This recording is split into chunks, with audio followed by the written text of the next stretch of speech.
I feel quite sad when I see youngsters outside the school gates, honestly. I've always wanted to stop smoking. I started smoking when I went to school, and many times I've tried to stop, and then my grandchildren's come along, and I got fed up with my daughter saying, "Smelly Grandad." Well, I know what it's like, because my nan smoked. And I remember when I was a child, she got hold of me, and she just had a hard drive playing, and she smelled horrendous. And I've always had that memory, and so I'm well aware of it when I'm smoking. I know they can smell that on me, even though they're not old enough to relate to it. They would be one day. So I wanted to stop smoking for them and for myself. I started smoking at the age of 16, mainly because where I worked at the time, everybody smoked, and I felt like I was being cool and fitting in, and just started smoking for them reasons, really. And then it became like I got addicted, so I carried on smoking through most of my adult life.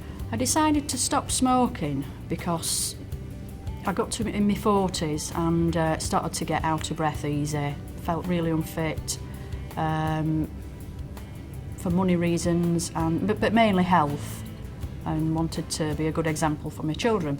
I got informed middle of last year that I need to have a double hernia operation, and having seen the consultant, I was sent to the pre-op assessment unit, and whilst there they basically went through a series of questions, weighed me, measured me, did all the usual routine, asked if I smoked. When I said yes and told them how many, which was 30 a day, they just said I was at high risk. My biggest fear is hospitals, so the fear of actually having an operation and being told that I'd be at high risk was the trigger that said, right, I need to do something about this. Well, I started smoking in the 60s, and I don't really know why. One or two people that I knocked about with smoked, and it was just the accepted thing then. There wasn't the information that, fortunately, we've got these days. I look after my elderly mother, who is 89, 24/7, and I haven't had a holiday for at least 7 years. And she said that if I wanted to go away, that she would pay for me to go.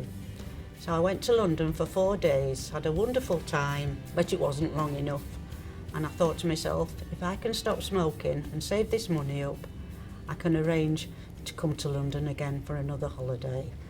So that's what I did. I decided to use a service called Stop Smoking Service, which is the Quit Stop in Bridgegate in Rotherham, because it's just that extra little bit of help that I think I needed to stop smoking and stay stopped.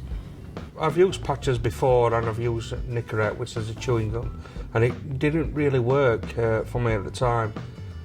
And I was passing in Rotherham, and I decided to call in the Quit Centre, and I spoke to a woman called Lindsay, and she was extremely brilliant, supportive and everything, and she understood what I was going through and everything, and she's helped me through my quit and everything, and it's been spot on. Well, I attended the Stop Smoking Service in Rotherham because I knew that it would be impossible for me to do it by myself. I knew I needed help and encouragement, and even now, after about 8 months, is it?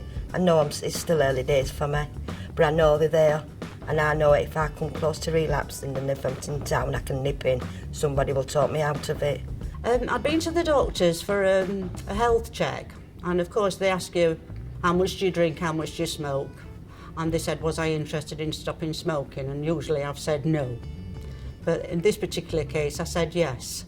And so they arranged for me to go to the surgery to this quit smoking programme, and that's how I started going. I decided to use the 24-hour patches because I was one of those people what, as soon as I stepped my foot out of bed, I had to light a cigarette.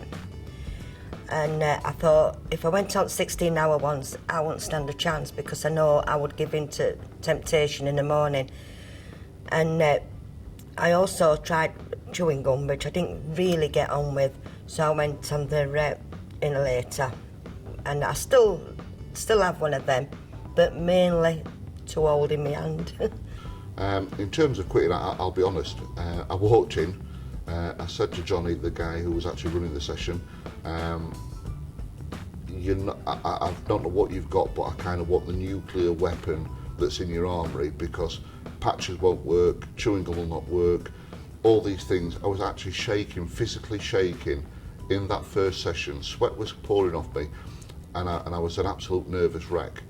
There is that real fear to start with, and it is, for me, it was all about change, and I didn't realise this at the time. It's all about changing the habits. It really is about looking at what you do. It's the stopping smoking in its own right isn't difficult. It's stopping the habit that's difficult.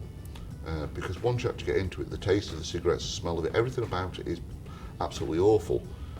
But it's changing those habits, and it is, in most cases, the habits of a lifetime. And I think the thing that the guys do there is, by sharing experiences, they share some of the things that have been successful for them. And it just helps you. That little bit might just trigger one little thought in your head. I think, you know, I'll try that, or I'll do that differently. And that's where I think the success really came from. The Stop Smoking service was a big help to me, because I felt I wasn't on my own. I felt supported and not judged about it, and that was a nice thing. Nobody said you shouldn't do this, you shouldn't do that. They'd ask why you did. Well, I don't think I could have done it in isolation.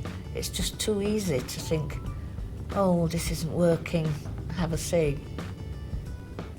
I found it reassuring that you're not judged and thrown out for having a cig. You're supported the whole way, and you can be supported as many times as you like. I do know people that have gone cold turkey and they've been fine, but it just wasn't for me, and I think in truth very few people have the strength to do that. I think having a group of people behind you is a massive help. I go on a Saturday morning when I can go, when I ain't got work and when I ain't got no commitments at home. To know they're there for me to just walk in at any time and to sit down and chat to someone, it's a massive benefit to me. It's just support. It's a support you've got, and I find it very helpful. Well, the benefits of attending the Quit Centre in Rotherham is because it's ideal for me, because it's on my bus route as well as anything else, but the people are very helpful and supportive, and I know for a fact that I could not do it without their help, and I know that they're there if I need them. A lot better off financially. I've decorated all my house from top to bottom to get rid of the horrible smell of nicotine, which I didn't realise it smelled so bad.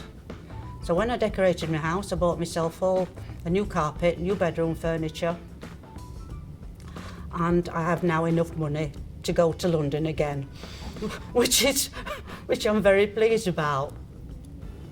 Right, I feel quite sad when I see youngsters outside the school gates having a cig, and patients with the drips and things on the front row, you know, in the street, having a cig. And I was one of those people, I suppose, not school kids. I was old enough to know better when I started, but you know, it's nice to think that if anything happened to me, I could go to hospital and be quite happy. I wouldn't be screaming the ward down for a cig.